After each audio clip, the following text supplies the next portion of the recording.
जी अस्सलाम वालेकुम respected student. आज का हमारा टॉपिक कंटिन्यूस फंक्शन के ऊपर है और डिसकंटिन्यूस फंक्शन के ऊपर। और आज हम पढ़ेंगे कि डिसकंटिन्यूस फंक्शन की कौन कौन सी टाइप होती है। ठीक है बेटा, सबसे पहले हम कंटिन्यूस फंक्शन का ग्राफिकली मीनिंग समझते हैं। बेटा, कंटिन्यूस फंक्शन का ग्राफिकली मीनिंग यही होता है कि अगर आप किसी फंक्शन का ग्राफ बनाएं, उसमें किसी किस्म की ब्रेकेज ना आए, आपका ग्राफ ना टूटे, ऐसे फंक्शन को हम कंटिन्यूस फंक्शन भी कहते हैं और कंटिन्यूस फंक्शन का ग्राफ भी बोला जाता है। ठीक है, इसकी नीचे बेटा एक एग्जाम आपके पास जो है डेफिनेशन लिखी हुई है।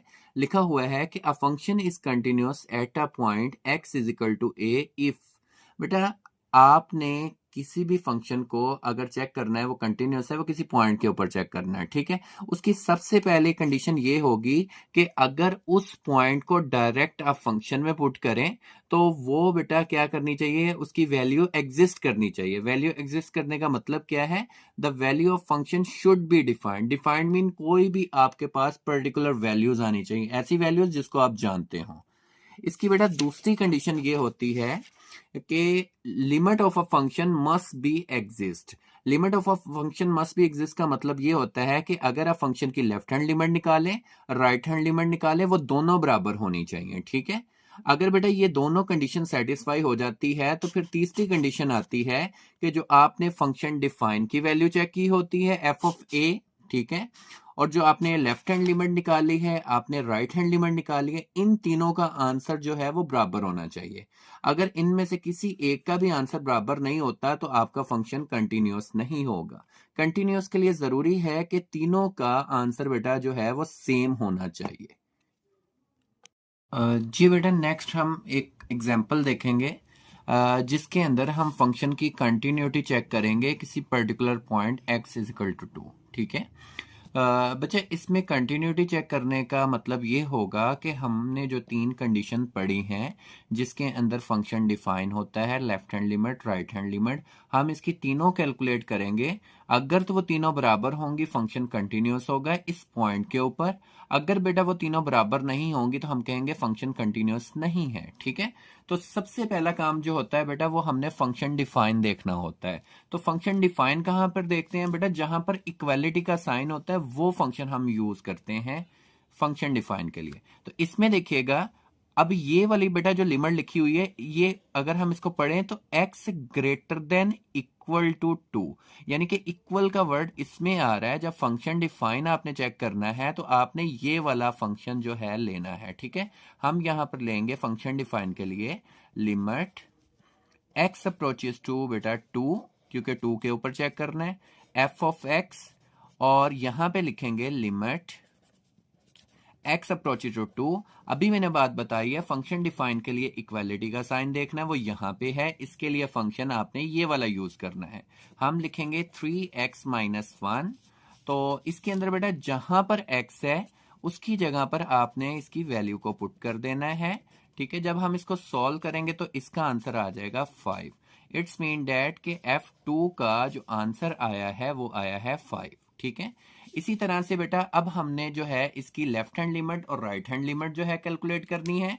तो लेफ्ट हैंड लिमिट के लिए आपने क्या करना होगा? जब मैंने लेफ्ट हैंड लिमिट बेटा फाइंड करनी है तो आप लिखेंगे लिमिट, ठीक है, आप लिखेंगे लिमिट x अप्रोचेस टू 2, और यहां पे छोटा सा माइनस, यहां लिखेंगे f ऑफ x, और इधर भी बेटा सेम काम करेंगे, लिमिट x अप्रोचेस टू 2, इसके ऊपर लगाएंगे छोटा सा माइनस। अब ये जो फंक्शन है ना बेटा, ये कहां से आपने देखना है? आपने जेन्युइन क्वेश्चन में आना है। तो बेटा जब भी याद रखिएगा लेफ्ट हैंड लिमिट के लिए आपने फंक्शन लेना होगा तो आपने लेस देन का साइन देखना होगा। ठीक है, तो लेस देन का साइन ये देखो, x लेस देन 2, तो उस वक्त जो फंक्शन आपने लेना है वो ये वाला लेना है, x स्क्वायर प्लस 1। तो आप यहां पे लिखेंगे एक्स स्क्वायर प्लस 1, जहां पर x है उसकी जगह पर बेटा 2 रख दें। ठीक है, प्लस 1, ये जो बेटा छोटा सा माइनस लगाया हुआ है इसका कोई रोल नहीं, जस्ट ये इंडिकेशन है कि आप लेफ्ट हैंड लिमिट को सॉल्व कर रहे हैं। जब पुट करेंगे वो +2 ही होगा। ठीक है, और इसको जब सॉल्व करेंगे इसका आंसर आएगा 4 + 1 विल बी इक्वल टू 5। ठीक है, अब आपने निकालनी है राइट हैंड लिमिट। बेटा जिस तरह से आपने लेफ्ट हैंड लिमिट के लिए किया सेम काम आप राइट हैंड लिमिट के लिए करेंगे। यहां पे प्लस होगा, एफ ऑफ एक्स लिमिट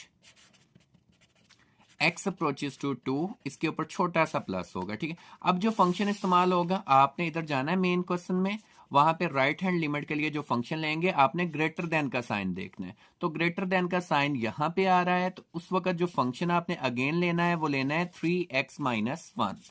तो आपने आना है बेटा इधर, आप यहां पर फंक्शन लिखेंगे 3x minus 1। It's mean date जहां पर x है उसकी जगह के ऊपर आप 2 पुट करेंगे माइनस 1। इसका ओवरऑल जो आंसर आएगा वो आएगा 5। तो बेटा आप तीनों का आंसर देखें, ये राइट हैंड लिमिट का है, ये लेफ्ट हैंड लिमिट का है, और ये वाला आपका जो है फंक्शन डिफाइन का है। तो तीनों के आंसर आपके पास 5 5 5 आए हैं। तो आप लिखेंगे जो फंक्शन डिफाइन है, जो लेफ्ट हैंड लिमिट है, जो आपके पास राइट हैंड लिमिट है, जो आपके पास राइट हैंड लिमिट है, ठीक है। आप देखें function define, left hand limit, right hand limit, तीनों का आंसर अगर बराबर है तो हम लिखेंगे एफ एक्स इज कंटिन्यूअस। किस पॉइंट पे है वो मेंशन करना जरूरी है, at x is equal to 2, ठीक है। जी बेटा, यहाँ पर हमारे पास एक और एग्जाम्पल है, जो हमने इससे पहले एग्जाम्पल की है ये उसके बिल्कुल उल्ट है, ठीक है। इसमें बेटा आपको ये बता दिया गया है फंक्शन इज कंटिन्यूअस। आपने इसमें क्या मालूम करना है कि जो इस फंक्शन में अननोन आ रहा है कि आपने उसकी वैल्यू को मालूम करना है, ठीक है। तो इसमें बेटा आपको ऑलरेडी बता दिया है फंक्शन जो है वो कंटिन्यूअस है। तो इसके कंटिन्यूअस होने का मतलब है कि इसमें left hand limit, right hand limit और फंक्शन डिफाइन किस पॉइंट के ऊपर, 2 के ऊपर, बेटा तीनों की वैल्यू सेम होगी। इस कंडीशन को इस्तेमाल करते हुए आपने k की वैल्यू निकाल ली। तो सबसे पहले बेटा इसमें भी अगेन हम लेफ्ट हैंड लिमिट को कैलकुलेट करेंगे। लेफ्ट हैंड लिमिट को कैलकुलेट करने के लिए हम क्या करेंगे, हम लिखेंगे लिमिट x अप्रोचेस टू बेटा जी 2 के ऊपर छोटा सा माइनस। बेटा जब आपने लेफ्ट हैंड लिमिट के लिए फंक्शन यूज करना है, मेन आप क्वेश्चन में आएंगे, वहां लिखा हुआ है x लेस देन 2, उस वक्त जो फंक्शन है वो है kx प्लस 1, ठीक है। ये फंक्शन आप लेंगे, आप यहां पे फिलहाल f ऑफ x लिखेंगे। इधर जब लिखेंगे ना लिमिट x अप्रोचेस टू 2, और यहां पर जो फंक्शन यूज करेंगे वो यूज करेंगे kx प्लस 1। तो यहां पर बेटा x की वैल्यू को हम पुट करेंगे, x की वैल्यू जो है 2 है हमारे पास, प्लस 1। तो यहां पर जो इक्वेशन बनेगी लेफ्ट हैंड लिमिट के लिए वो 2k प्लस 1 है, इक्वेशन 1 हो गई, ठीक है। इसी तरह से आप बेटा इसके अंदर राइट हैंड लिमिट को कैलकुलेट करेंगे। राइट हैंड लिमिट को कैसे कैलकुलेट आप करेंगे, आप लिखेंगे लिमिट x अप्रोचेस टू बेटा जी 2 के ऊपर छोटा सा प्लस लगा देंगे, f ऑफ x लिखेंगे। इधर भी सेम टू सेम करेंगे, लिमिट x अप्रोचेस टू 2। बेटा जब आप राइट हैंड लिमिट की बात करते हैं, मेन क्वेश्चन में जाते हैं जहां पर ग्रेटर देन का साइन है, उस वक्त जो फंक्शन है वो यूज किया जाता है। तो यहां पर हम लिखेंगे x स्क्वायर इस जगह के ऊपर बेटा, और जहां पर x है उसकी जगह पर 2 को पुट कर देंगे, ठीक है, 2 का स्क्वायर। इसका आंसर हमारे पास आ जाएगा 4।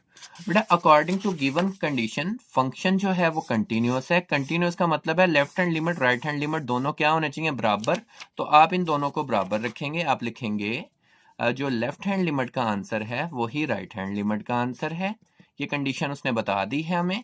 तो आपने क्या करना है, लेफ्ट हैंड लिमिट का जो आंसर आया था वो बच्चा आपके पास आया था 2k प्लस 1, ठीक है, और जो राइट हैंड लिमिट का आंसर आया था वो आया था 4।